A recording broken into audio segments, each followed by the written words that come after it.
HTMLના IMP question જોઈએ ફટાફટ. તો HTMLમાંથી એક તો બેઝિક સ્ટ્રક્ચર ઓફ HTML, તેના લિસ્ટના tag, order list, unorder list, table tag most important છે. HTML5નું સ્ટ્રક્ચર, 5ના અમુક એવા ટેગ જેમ કે date, email, range, etc with example પૂછાઈ શકે. CSSમાં જોઈએ તો CSSના ટાઈપ એ બહુ ઇમ્પોર્ટન્ટ ક્વેશ્ચન છે. ઇન્ટરનલ, એક્સટર્નલ અને ઇનલાઇન CSS. ત્યારબાદ તેમાં કઈ રીતે CSSના ટેગ છે એ સિલેક્ટ થાય છે ક્લાસ અને આઈડી થ્રુ, તે પણ, અને અમુક પ્રોપર્ટીઝ છે તેની, પેડિંગ, માર્જિન, એ બધી.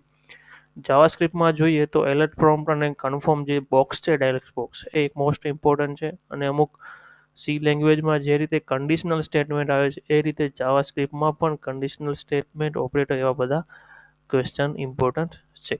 તો આ 10 ક્વેશ્ચન પણ તમે જો કરી લેશો તો એટલીસ્ટ તમે પાસ થઈ જશો, એટલા માર્ક્સ તો આવી જશે. તો ઓલ ધ બેસ્ટ બધાને.